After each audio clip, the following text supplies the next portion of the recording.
ಆಮ್ಯಾಕೆ? ಆಮೇಲೆ ಅದಕ್ಕೇನೆ ನಮ್ಮೆಲ್ಲರೂ ಕರ್ಕೊಂಡು ಹೋಗಿ ಅಮ್ಮನ ಬಗ್ಗೆ ಮಾತಾಡ್ತಿದ್ದೀನಿ ಅಂತ ನಮಗೆ ಅನ್ನಿಸ್ಲೇಬಾರ್ದು. ಆ ಥರ ಮಾತಾಡಿ ನಾವೇ ಯಾರು ಅಂತ ಕೇಳಿದಾಗ ಅಮ್ಮನ ತೋರಿಸಿದ್ರು. ನಮಗೆಷ್ಟು ನೋವಾಯಿತು ಗೊತ್ತಾ? ಹೆರಿಗೆ ಆಗೋವಾಗಲೂ ಹಾಗೆಮ್ಮ, ಹೆಣ್ಣಿಗೆ ತುಂಬ ನೋವಾಗುತ್ತೆ. ಹಾಗಂತ ಮಗು ನೋಡೋ ಸೌಭಾಗ್ಯನ ಕಳ್ಕೊಳ್ಳೋಕ್ಕಾಗತ್ತಾ? ಇಲ್ವಲ್ಲ. ಇದು ಹಾಗೇನೆ. ನಿಮ್ಗೆಷ್ಟೇ ನೋವಾಗಿದ್ರು ಈಗ ನೀವು ನಿಮ್ಮ ತಾಯಿ ಜೊತೆಲಿ ಒಂದಾಗಿದ್ದೀರಾ. ಇದಕ್ಕಿಂತ ಬೇರೆ ಇನ್ನೇನು ಬೇಕು ಹೇಳು? ನನ್ನ ಮಗಳು ಪಾರು ಅಂದರೆ ಸುಮ್ಮನೆನಾ? ಅವಳು ಹಿಡಿದ ಕೆಲಸನ ಸಾಧಿಸ್ತೇ ಬಿಡೋದೇ ಇಲ್ಲ. ಚಿಕ್ಕ ವಯಸ್ಸಿನಿಂದಲೂ ಹಾಗೆ ಅವಳು. ಹೌದೌದು, ಚಿಕ್ಕ ವಯಸ್ಸಿಂದನೂ ಅದೇ ಬುದ್ಧಿ. ಆದರೆ ಯಾವ ಬುದ್ಧಿನಾದರೂ ಆಗಲಿ ನಮ್ಮ ಬುದ್ಧಿಗೆ ಅಡ್ಡ ಬಂತು ಅಂದರೆ ಆ ಬುದ್ಧಿನ ಗುದ್ದಿ ಗುದ್ದಿ ಗುದ್ದಿ ಮುಗ್ಸೋದು ನಮ್ಗೆ ಚೆನ್ನಾಗಿ ಗೊತ್ತೈತೆ. ನಿಜ ಕಣಮ್ಮ, ಅಂತೂ ಇಂತೂ ಅಮ್ಮ ಮಕ್ಕಳೆಲ್ಲ ಒಂದಾದ್ರಲ್ಲ ಅಷ್ಟು ಸಾಕು. ಇಲ್ಲ ರೀ, ನಾವು ಹೆಣ್ಮಕ್ಳು ಮಾತ್ರ ಒಂದಾಗಿರೋದು. ಅಣ್ಣ ಯಾವಾಗ ಅರ್ಥ ಮಾಡ್ಕೊತಾನೋ ಗೊತ್ತಿಲ್ಲ. ಮೊದಲು ನೀವು, ಆಮೇಲೆ ಅವನು. ಅದರಲ್ಲೂ ಆ ರಾಣಿ ಇದ್ದಾಳಲ್ಲ, ಯಾವಾಗಲೂ ಅವ್ರ ಅಮ್ಮನ ಜೊತೆಲಿ ಜಗಳ ಆಡ್ತಾನೆ ಇದ್ಲು. ಒಂದು ಪಕ್ಷ ನಿಮ್ಮ ಅಣ್ಣ ಸುಮ್ಮನಾದರೂ ಅವಳು ಸುಮ್ಮನಾಗ್ತಿರ್ಲಿಲ್ಲ. ಈಗ ಅವಳೇ ಸುಮ್ಮನೆ ಇದ್ದಾಳೆ ಅಂತಂದರೆ ನಿಮ್ಮ ಅಣ್ಣನೂ ನಿಮ್ಮಮ್ಮ ಒಂದಾಗೋದಕ್ಕೆ ಎಷ್ಟೊತ್ತು ಬೇಕು ಹೇಳು?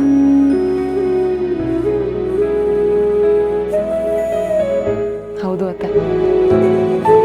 ಆದರೆ ನನಗೊಂದು ಅನುಮಾನ, ಅಲ್ಲ ಅಮ್ಮಂಗೆ ಇಷ್ಟೊಂದೆಲ್ಲ ಕಷ್ಟ ಕೊಟ್ಟಿರೋ ವ್ಯಕ್ತಿ ಯಾರು ಅಂತ. ಅಮ್ಮನ ಇಷ್ಟು ವರ್ಷ ಜೈಲಲ್ಲಿ ಕೊಳಿಹೋಗಿ ಮಾಡಿದಾರಂದ್ರೆ ಅವ್ರು ಯಾರು ಅಂತಾನೆ ಗೊತ್ತಾಗ್ತಿಲ್ವಲ್ಲ. ಟೀಚರಮ್ಮ ಪಾಠ ಮಾಡೋದು ಬಿಟ್ಟು ಪ್ರಶ್ನೆ ಕೇಳ್ತಾವಳಲ್ಲ.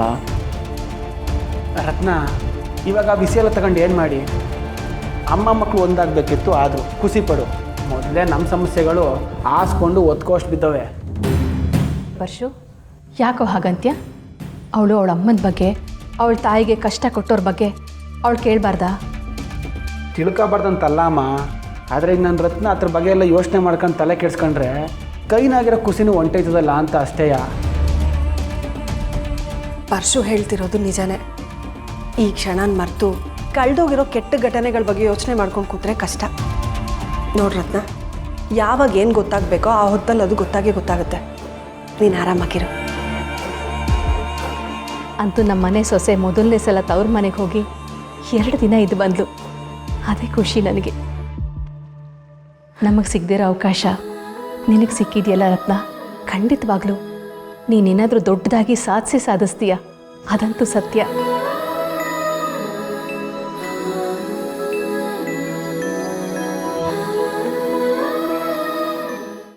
ಏನು ಮಾದಪ್ಪಣ?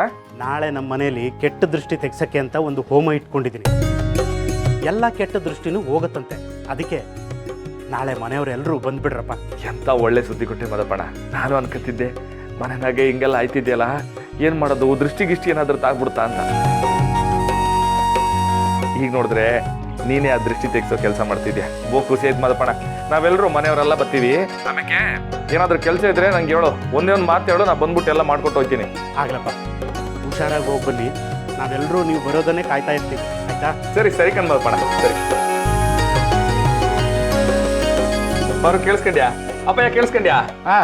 ನಾಳೆಗೆ ಮಾದಪ್ಪನ ಮನೆಯಾಗೆ ದೃಷ್ಟಿ ತೆಗ್ಸಕ್ಕೆ ಹೋಮ ಮಾಡಿಸ್ತಾರೆ. ನಾವೆಲ್ಲರೂ ಹೋಗ್ಬೇಕಂತೆ. ಹೌದಾ? ಸರಿ. ನೋಡಿದ್ಯಾ, ದೇವರು ಎಲ್ಲ ಒಳ್ಳೇದೇ ಮಾಡ್ತಾವನೆ. ನಮ್ಮ ರಾಣಿ ಎಕ್ಸಾಮ್ ಬರೀತಾವಳೆ, ನಮ್ಮ ಕೂಸು ಕಾಲೇಜ್ ಸೇರ್ಕತ್ತವಳೆ. ಮಾದಪ್ಪನ ಮನೆಯಾಗೆ ದೇವ್ರ ಕಾರ್ಯ ನಡೀತೈತೆ. ಎಲ್ಲ ಒಳ್ಳೇದಾಯ್ತದೆ. ಸರಿ ಗೊತ್ತಾಯ್ತದೆ. ಬರ್ರಿ ಹೋಗಮ್ಮ. ಬರ್ತೀನಿ.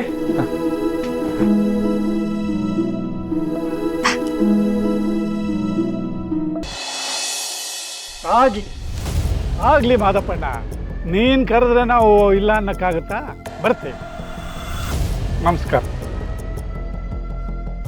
ಅಲ್ಲ ದಣಿ, ಆ ಮಾದಪ್ಪನ ಎಷ್ಟೋ ವರ್ಷದಿಂದ ಗೆಲ್ತಾನೆ ಇರೋರು ಹೆಗಲ ಮೇಲೆ ಕೈ ಹಾಕೊಂಡಂಗೆ ಮಾತಾಡ್ಬಿಟ್ರೆ ಫೋನ್ನಾಗೆ. ಮೈಗೆ ಮೈ ತಾಕ್ತಿ ಅಪ್ಕೊಂಡು ಮಾತ್ರಕ್ಕೆ ಸ್ನೇಹ ಸಂಬಂಧ ಇದೆ ಅಂತ ಅರ್ಥನೇನೋ ಛತ್ರಿ. ಹೆಬ್ಬಾವು ಕೂಡ ಬೇಟೆ ಆಡೋದಕ್ಕೆ ಮುಂಚೆ ಅಪ್ಕೊಂಡೇ ಇರುತ್ತೆ. ಆಮೇಲೆ ಅದು ಕೊಲ್ಲೋದು ವಿಶ್ವಾಸನಲ್ಲ, ವಾಸನ ಅಲ್ವಾ? ಏನೋ ಅಕ್ಷರ ಕಲಿದಾರ ಮುಗ್ಧ ಬುದ್ಧಿ ನಾನು. ಮುಗ್ಧ ಅಂದ್ಕೊಂಡು ಕೂತ್ರೆ ಗಳಿಗೆ ಮುಗಿಯೋದೊಳಗೆ ಒಳಗೆ ಮೆದ್ದು ಬರೋ ನನ್ನ ಮಗ ನೀನು. ಅಕ್ಷರ ಕಲ್ತಿಲ್ಲ ಅಂತ ನನ್ನ ಎದುರಿಗೆ ನಾಟಕ ಆಡ್ತೀಯ. ಈ ಮಾದಪ್ಪನ ಮನೇಲಿ ಏನೋ ಪೂಜೆ ಇಟ್ಕೊಂಡಿದ್ದಾನಂತಲ್ಲ, ಏನದು? ಅದೇ ದಣಿ, ಈಗಾಗಲೇ ಆ ಮಾದಪ್ಪನ ಮನೆ ಬದುಕು ಮೂರ ಬಟ್ಟೆ ಆಗ್ಬಿಟ್ಟದೆ. ಊರು ತುಂಬ ಜನ ಅವನ ಮನೆ ವಿಚಾರನೇ ಮಾತಾಡ್ತಾವ್ರೆ. ಆದರೂ ಈ ಮಾದಪ್ಪಣ್ಣ ಪೂಜೆ ಗೀಜೆ ಅಂತ ಮಡಿಕೊಂಡವನಲ್ಲ. ಜನ ನೋಡಿ ಬೇಡಬೇಕು, ಜಾಗ ನೋಡಿ ಉಗುಳ್ಬೇಕು ಕಣೋ. ಈ ಮಾದಪ್ಪನ ಮನೇಲಿ ಏನೇ ಆದರೂ ಜನ ಮಾತಾಡ್ಕೊಳ್ಳೋದು ಅವ್ರವ್ರ ಮನೆಗಳಲ್ಲಿ ಮಾತ್ರ. ಆದರೆ ಮಾದಪ್ಪನಿಗೆ ಅವಮಾನ ಮಾಡೋಷ್ಟು ಜನಗಳಿಗೆ ಧೈರ್ಯ ಇಲ್ಲ. ಯಾಕೆ ಹೇಳು? ಅವನು ಮಿಲ್ಟ್ರಿ ಮಾದಪ್ಪ, ಅಷ್ಟು ಮರ್ಯಾದೆ ಉಳಿಸ್ಕೊಂಡಿದ್ದಾನೆ ಊರಲ್ಲಿ. ಪ್ರಯೋಜನ ಏನು ಬಂತಪ್ಪಯ್ಯ? ಅವ್ನು ಕಟ್ಟಿರೋ ಸಂಬಂಧ ಅನ್ನೋ ಕೋಟೆಗೆ ಮದ್ದು ಗುಂಡು ತುಂಬಿರೋ ಪಿರಂಗಿ ನೋಡಿಬೇಕು ಅಂತ ಒಂಟಿ ಕಾಲಲ್ಲಿ ನಿಂತಿರೋ ಭೂಪತಿ ಗಂಡು ಕಣಪ್ಪಯ್ಯ ನೀನು. ಜಾರೆಗೆ ನೀತಿ ಇಲ್ಲ, ಮಾರಿಗೆ ಕಣ್ಣಿಲ್ಲ ಅನ್ನೋ ಹಾಗೆ ಈ ಮಾರಿಗುಡಿ ದೇವರು ವೀರಭದ್ರನಿಗೆ ಕಣ್ಣು, ನೀತಿ, ನಿಯಮ, ಸ್ನೇಹ, ಸಂಬಂಧ, ಪ್ರೀತಿ, ವಿಶ್ವಾಸ ಯಾವುದೂ ಇಲ್ಲ. ಹಂಗೇನಾರ ಇದ್ರೆ ಒಂದೇಯ ದ್ವೇಷ, ಕೋಪ, ಸೇಡು ಅಲ್ವೇನಪ್ಪಯ್ಯ? ಅಪ್ಪಯ್ಯ, ಈ ಪಾರಿ ಹೆಣ್ಮಕ್ಳನ್ನೆಲ್ಲ ಒಂದ್ಗೂಡ್ಸ್ಬಿಟ್ಟವಳೆ. ಅದೇನೋ ಅಂತಾರಲ್ಲ, ಈ ಸ್ತ್ರೀ ಸಂಘ ಹಂಗೆ ಕಟ್ಕೊಬಿಟ್ಟವಳೆ. ಆಮ್ಯಾಕೆ ಆ ಹೆಣ್ಮಕ್ಳನ್ನು ಅವ್ರ ಅವ್ವನ್ನು ಅವಾಗಲೇ ಒಂದು ಮಾಡಿ ಸಾಗೋಯ್ತು. ಒಳ್ಳೇದೇ ಆಯ್ತಲ್ಲ ಬಿಡು. ಅದು ಹೆಂಗೆ ದಣಿ? ನಮಗೆ ಮುಳ್ಳಾಗಲ್ವಾ? ಗಂಡ ಗುಡ್ಡಿ, ಹೆಂಡತಿ ಚಂಗ ಬಿಂದಿ ಅಲ್ವಾ?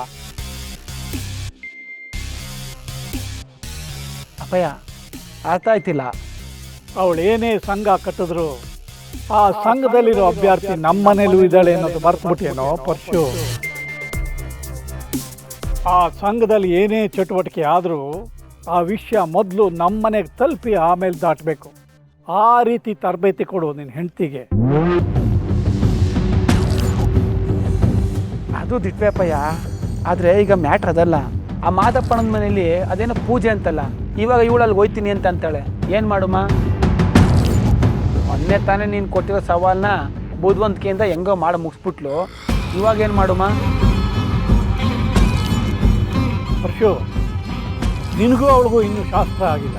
ನಾವು ಆ ಶಾಸ್ತ್ರನ ಇಟ್ಕೊಳ್ಳೋಣ ಅದೇ ದಿವಸ.